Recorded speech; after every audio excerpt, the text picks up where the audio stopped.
Before we begin, thank you very much to a convoy the size of an average Finnish sauna for pitching in over on Ko-fi. Don't know how that one slipped through the convoy stampede. Actually, that one, I think, that was only from a few days ago, so that was actually just late to the party on that one. Well, still, thank you very much for the contribution. Thank you very much for supporting the channel. It is literally why I can continue to do this for you guys every single day. And with that, I'm actually completely caught up on shoutouts. After months of shoutouts, every single video, I'm actually caught up, finally. So tomorrow you might actually hear what episode number we're up to. Have you been keeping track? I bet you haven't. Today we are going to be discussing the quintessential episodes of Transformers G1. In the past, we have talked about the most important episodes throughout the entirety of the franchise, but here we're going to focus in on just G1. And out of 98 episodes, it's actually not the easiest task to narrow it down to just 10 that you need to watch, which is why I've included a bunch of two-parters. So I'm going to cheat this by like it's here's 10. It's not in any like real particular order, but it's actually like here's like 18 episodes you need to watch. So you'll forgive me if I've cheated a lot in producing this particular video, but I think it warrants it. So with that said, let us begin. These are the quintessential Transformers G1 episodes you have to see. Now, in a top 10 like this, I try to stay as objective as I possibly can, but that doesn't mean I can't throw in at least one of my personal favorites that I still think is a really important episode to watch. And for that, I'm throwing in Divide and Conquer. So this Season 1 episode is one of the first times the Decepticons really have the Autobots on the ropes. It's an episode that shows how important Prime is by taking him out of the episode for most of it. It's one of the few episodes that isn't carried by Optimus, but it shows just how vital he is and his character himself. He's injured because of self-sacrifice, trying to save humans. So the plot is mostly held up by the Autobots who have to carry on without him. Ironhide in particular shines in this episode. And it's very atypical because it's not some grand scheme by Megatron. If anything, he's being very reactionary to what is going on. There's a lot of improvisation on his part, which kind of shows how clever he can be in these situations. And it's also an episode that shows just how important Optimus Prime is on the battlefield.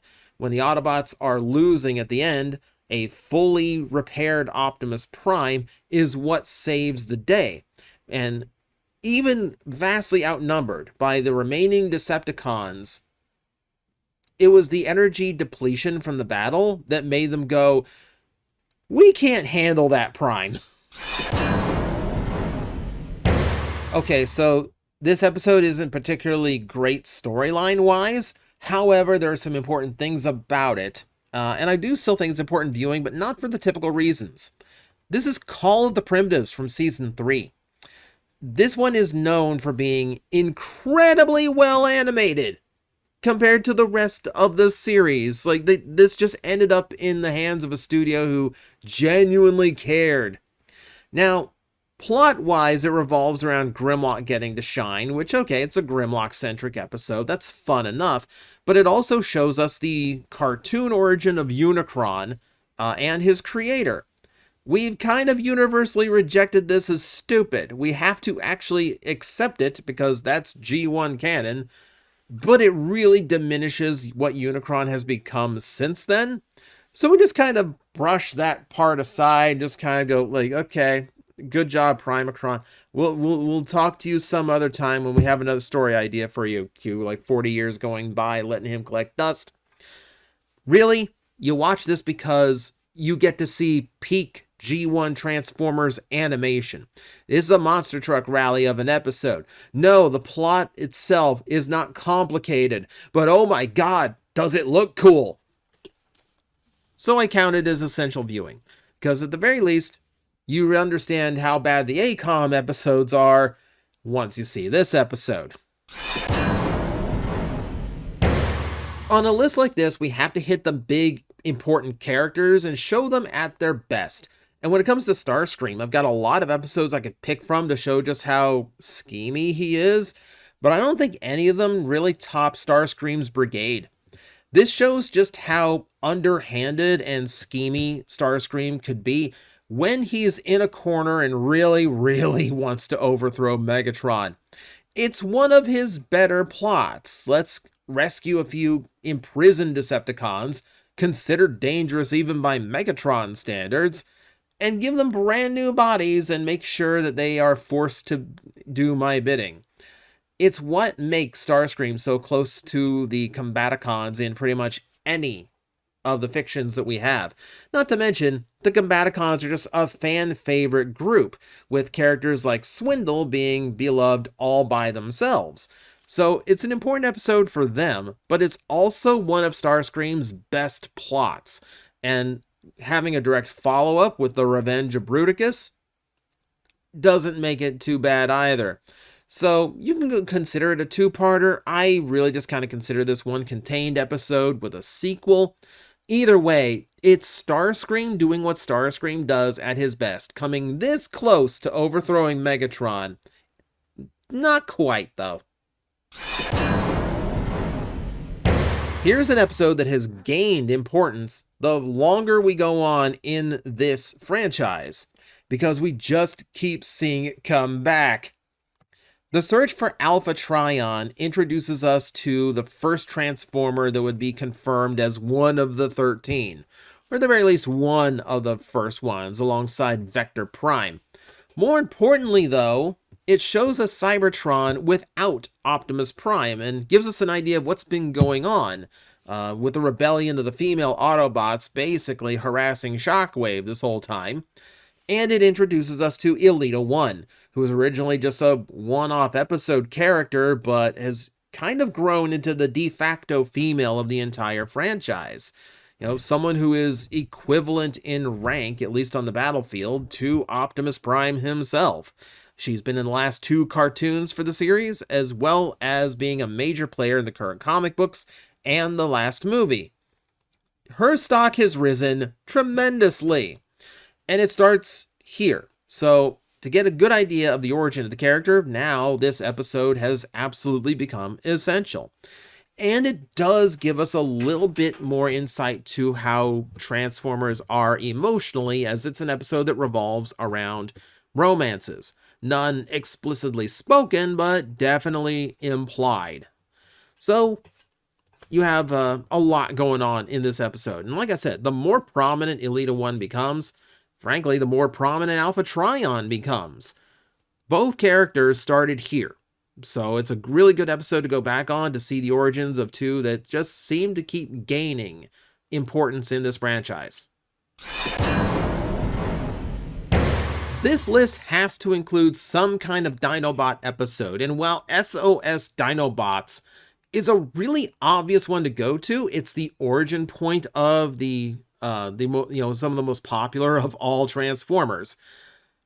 But it doesn't really showcase the characters very well. They have very few speaking lines, and their origin pretty much is just, we like these big dinosaurs, make big dinosaurs.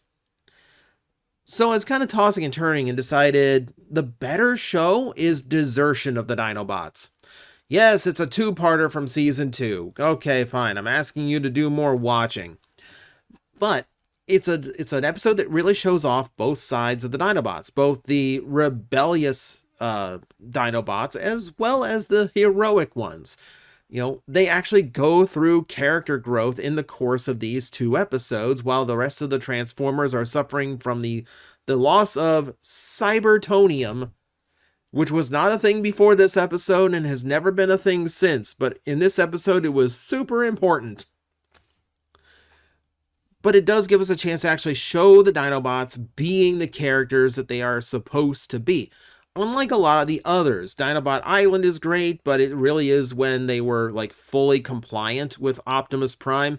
Frankly, it should be viewed after Desertion, not before, like the viewing order goes. And And yeah, I think it just does a better job of just showing them off as characters, you know? So yeah, if you want to see good Dinobot action in the original series, these are the 2 episodes that I would tell you to go watch. Of course, most Dinobot episodes are good, so, just take this as a starting point. Here's another episode that shows that future media can really make the past media far more important. But also, here's another 2-parter for you. I'm sorry. We are going to take a look at the key to Vector Sigma. Now, if you want to watch Beast Machines, you absolutely have to watch these 2 episodes, because the big MacGuffin of Season 1 of Beast Machines is the MacGuffin of this set of episodes. So, the key to Vector Sigma is both not only an ancient relic that comes up later a lot in Transformers, but this episode also introduces the idea of Vector Sigma, a master computer inside Cybertron that can give birth to new Transformer life. In this case, we got both the Stunticons and the Aerial Bots out of this. It's also the episode where Alpha Trion dies, so there's that development as well. There's a lot. For the 2-parter, this unpacks a lot. And yeah, introduces a ton of new characters, gives us our first combiner versus combiner fight in the franchise, and just introduces some cool MacGuffins and plot twists, I realize this whole list is spoiling these episodes when I tell you must watch, but honestly, you've had 40 years. These are just the episodes I think are the most important. And yeah, if you want to go watch them, go watch them. This one is, again, particularly good. And it is a fun watch to see the origin of these characters. And it's not the last time we've heard of the Aerial Bots on this list either.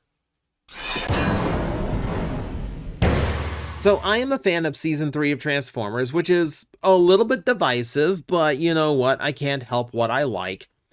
And I wanted to throw a little bit more in before we get on to the top of the list. So, we need to talk about Dark Awakening. The darkest episode of the original G1 cartoon by far.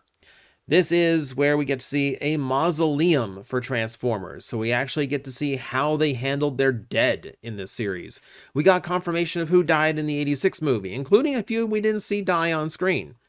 But more importantly, we got to see Optimus Prime return as a Quintesson puppet, trying to lead the Transformers into a trap. This is an episode that revolves around Rodimus Prime, as well as his dichotomy of having the responsibility of being the chosen one, the successor to the greatest leader the Autobots ever had, but also still having the spirit of the carefree young hot rod. It shows both sides of the character, and it does give us a chance to see Hot Rod again rather than Rodimus Prime, as he does relinquish the Matrix for a while.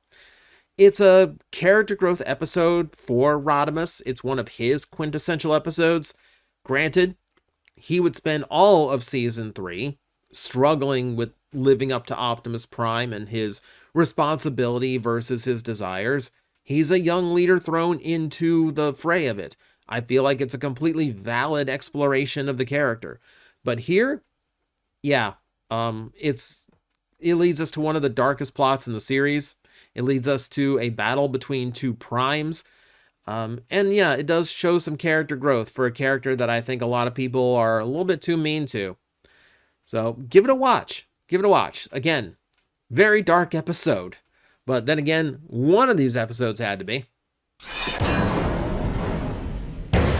Would you like more origins? Sure you would. We love origins on a list like this. So let's go with the most important origin amongst the Autobots. War Dawn is a time travel episode. And this particular episode sends the Aerialbots back to the days before the war really kicked off. It's fascinating to see a Cybertron that is not in a warlike state, because that's kind of what we're used to, just a completely war-torn world, very dark, very beaten up, very oppressed and and burned out. That's how we kind of expect Cybertron to look in any given series. But this is just kind of the casual stuff. Orion Pax and his friends are kind of just dock workers, and They're kind of enamored by the new Transformers that can fly. You know, it's a brief moment before the war really picked up again. And, yeah, I mean, it's a fascinating look. It kind of makes it feel like more like real world situation, you know, where one country might be battling another, but the normal citizens are just kind of going about their lives. It's kind of a different look. But it's also the episode that gave us the origin of Optimus Prime, rebuilt by a younger Alpha Trion after nearly being killed by Megatron. Very vital episode. And weirdly enough, here's your quiz for here's your trivia for the episode. Ariel in this episode was never originally meant to become Elita 1 in the search for Alpha Trion. But when the writer of this episode saw the script for Search for Alpha Trion, he noted the similarities between the character he created and Elita 1, so he threw in a last-minute line to connect the two. Hence, we actually have an origin for Elita 1 as well in this episode. And then we're left to wonder for 40 years what happened to poor Dion. There's a few answers for that. Depends on the fiction you're reading. But yeah, this does make the episode exceptionally important. This is the kickoff of the third Cybertronian War. And yeah, kind of a huge deal to see the first ever battle between Optimus and Megatron. So, we're at the end of one of these lists, which means it's time to get the most obvious things out of the way. So, I was almost going to lead the video with these because these are so expected, but at the same time, if this is going to be any kind of proper top 10 list, I have to be honest with the listings, correct? So we're going to discuss the most important episodes, starting with our number 2 entry, the first episode.